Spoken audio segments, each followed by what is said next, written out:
w'Imana n'imigisha biva ku mwami wacu Yesu. Inshuti yanjye Nzakunda Imana Jean Baptiste ibasuhuza kandi ibifurije imigisha no guhirwa biva ku mwami wacu Yesu.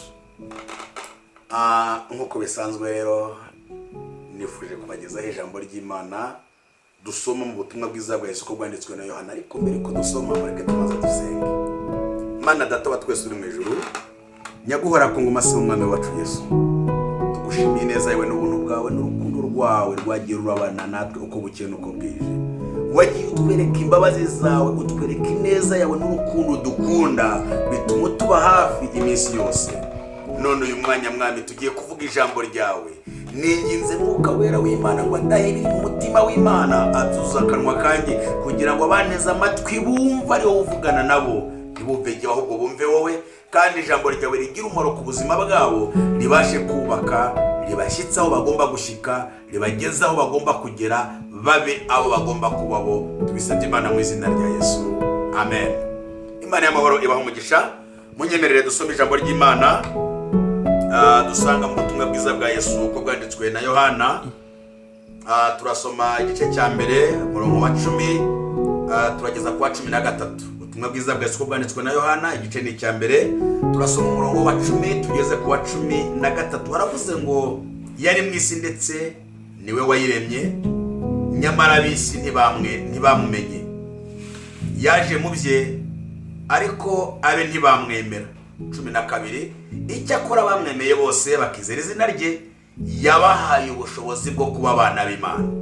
Abo ntibabyawe n'amaraso cyangwa n'ubushake bw'umubiri cyangwa n'ubushake bw'umugabo, ahubwo babyawe n'Imana. Imana nihimbazwe. Reka dusome urwandiko Pawulo yandikiye Abefeso, igice cyaho ni cya 2, dusome no ku murongo waho wa 10. Urwandiko Pawulo yandikiye Abefeso igice ni cya 2 umurongo wa 10, haravuze ngo kuko turabo yaremye ituremeye imirimo myiza muri Kristo Yesu, iyi Imana yiteguriye kera kugira ngo tuyigenderemo. Imana ihimbazwe. Igice cya 3 cy'urwo rwandiko Pawulo yandikiye Abefeso umurongo wa 20, haravuze ngo nuko ibasha gukora ibiruta cyane ibyo dusaba ndetse n'ibyo twibwira byose, nk'uko imbaraga zayo zidukoreramo. Imana nihimbazwe.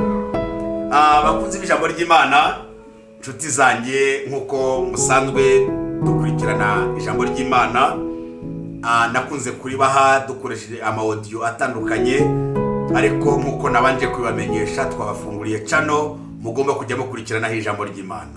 Hanyuma rero ni ijambo twahaye insanganyamatsiko ivuga ngo ni wowe Imana ikeneye. Izagenda igira uduce twinshi dutandukanye, muzagenda mudukurikirana. Tuzahera ku gace ka mbere, aka kabiri, aka gatatu, kuko Imana igukeneye mu buryo bwose. Imana igukeneye mu buryo bwinshi kuko ntabwo wabayeho impanuka. Yesu ashimwe cyane. Ubutumwa bwiza bwa Yesu uko bwanditswe na Yohana twasomye, hagaragaza ubumana bwa Yesu n'uburyo yaje mu isi ari njyewe nawe ashaka. Iyo twinjiye mu gitabo cy'Itangiriro tuhasanga kuremwa kw'isi no kuremwa kw'ibyaremwe byose, ariko by'umwihariko kuremwa k'umuntu.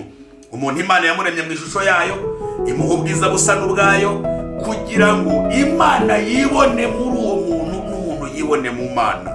Iyo twinjiye mu butumwa bwiza bwa Yesu uko bwanditswe na Yohana mu gice cya 15, hatwereka ko Yesu yagereranijwe n'umuzabibu, ariko natwe tugereranywa n'amashami. Atangaza ko nta muzabibu, nta shami rishobora kwera imbuto ritagumye ku muzabibu. Nitwo natwe tutagira ubuzima cyangwa se tutagira ibyo dukora tudafite Imana, tutari mu Mana, itari muri twebwe. Yesu arababwira ngo mumaze kwezwa n'ijambo nababwiye, nimugume muri jye, amagambo yanjye agume muri mwe, cyangwa se nanjye ngume muri mwe. Yesu ashimwe cyane.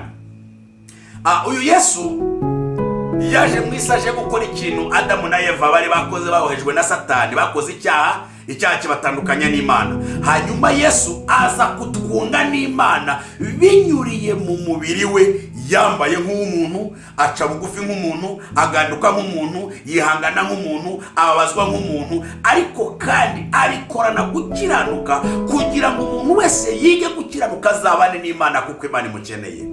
Yesu ashimwe cyane. Ndagira ngo mbibutse ko ibindi byaremwe byose Imana yabihinduye ibyo kurya bitunga umuntu, ibindi byaremwe byose Imana yabishyizeho kugira ngo bifashe umuntu, ariko umuntu yabaho kugira ngo abane n'Imana, agirane ubusabane n'Imana, abe mu buzima buhesha Imana icyubahiro. Ijambo tubasomye ryatubwiye ngo iki?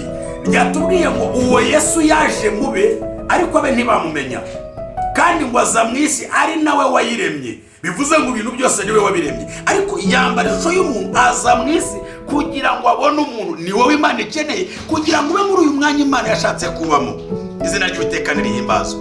Amaze kuvuga aya magambo yavuze ijambo rikomeye cyane, yashatse kugira ngo wowe unteze amatwi uryakire ribi ryawe. Yaravuze ngo icyakora bamwemeye bose barangiza bakizera izina rye, abo yabahaye ubushobozi bwo kuba abana b'Imana. Haleluya. Aravuga ngo abo ntabwo babyawe n'amaraso cyangwa se ubushake bw'umubiri, ahubwo babyawe n'Imana. Umuntu wabyawe n'Imana ni umwana w'Imana. Niba twarabyawe n'Imana, tugomba kubaho mu buzima bw'umubyeyi ukenera umwana we. Niba rero Imana idukeneye nk'uko umubyeyi akenera umwana we, mama munyumva, abapapa munyumva, ukuntu mukenera abana banyu mu buzima, niko Imana nayo ibakeneye. Icya kabiri, uko murwana ishyaka ryo kwita ku bana banyu, niko Imana irwana ishyaka ryo kwita kuri twebwe abana b'Imana. Rero turi abantu Imana yaremye, haleluya, ituremeye imirimo myiza. Iyi Imana yiteguriye kera muri Kristo Yesu kugira ngo tuyigenderemo. Njyewe nawe turi abantu Imana yaremye, ituremeye imirimo myiza. Njyewe nawe ntabwo turi abantu bo gupfa twiboneye, ntabwo turi abantu Satani agomba kuvogera uko abyumva. Turi abantu Imana ifiteho umugambi, haleluya, kuko nta mbaraga, nta butware, nta bushobozi bugomba kutwambura icyo turi cyo mu gihe twamaze kukimenya. Nshuti yanjye unteze amatwi, Satani ntakwihebesha, Satani ntakwihererane ngo akwereke ko ibyo we byarangiye. Turi abantu Imana yaremye, ituremeye umurimo myiza. Ntabwo turiho nk'impanuka. Ushobora kuba waravutse mu buryo butunguranye, ukavukirana utifuzaga kuba waravukiye, ndetse ukaba uri mu buzima utifuzaga kubamo, ariko ntabwo uri impanuka, uri mu mugambi w'Imana. Niwo Imana ikeneye. Nshuti yanjye unteze amatwi, ijambo twasomye mu gice cya 3 umurongo wa 20 w'urwandiko Pawulo yandikiye Abefeso, ryatubwiye ngo ibasha gukora, haleluya, ibiruta cyane ibyo dusaba, nk'uko imbaraga zayo zikorera muri twebwe. Ibi bivuze iki? Niba twamaze kuba muri wa mwanya Imana idushakamo, no kwifuza kwacu kuzahazwa n'Imana, kuko ibasha gukora ibiruta ibyo dusaba, kuko turi abana bayo. Imana nihimbazwe. Ibasha gukora ibiruta ibyo dusaba, kuko turi abana mu rugo rwa Data. Haleluya. Ibasha gukora ibiruta cyane ibyo twifuza ko Imana yakora, ariko byose biterwa n'imbaraga Imana ikoreshereza muri twe. Imana ibambere umugisha. Nshuti mwari muneze amatwi, ngize ngo uyu munsi dutangira nongere mbibutse ko turi abantu Imana yaremye ifiteho umugambi. Rero dukwiriye guharanira kuba mu mugabane wacu, aho tuzabana n'Imana iteka, aho tuzaba mu rugo rwa Data, tukabona umugabane mu rugo rwa Data. Nk'uko umwana ahabwa umugabane na se, niko n'abana b'Imana dufite umugabane mu bwami bw'Imana. Isi ntigushuke, Satani ntagutwaza igitugu, uri umwana w'Imana. Emerera Imana ikuyobore, izakugeza aho yateguye. Imana iguha umugisha. Tuzakomeza ubutaha. Ndabakunda, mureke manze masengera Imana. Wowe ugize inyota yo kumva ukwiye kuba mu mwanya wawe, wowe ugize ishyaka ryo kumva ukwiye kuba mu mwanya wawe, Imana iguha umugisha, ikwambika imbaraga, ukomeze udukurikirane, unyuze muri icari yacu nk'uko twabigusabye. Uzakomeza kumva byinshi bizatuma ukomeza kuba mu mwanya Imana igukeneyemo. Ni wowe Imana ikeneye. Mwami Imana yacu, nyagora ku ngoma se umwami wacu Yesu, turagushimiye. Ni wowe uvuga bikaba, wategeka bigakomera. Ni wowe ubasha guhindura abantu bakaba mu mwanya ubakeneyemo.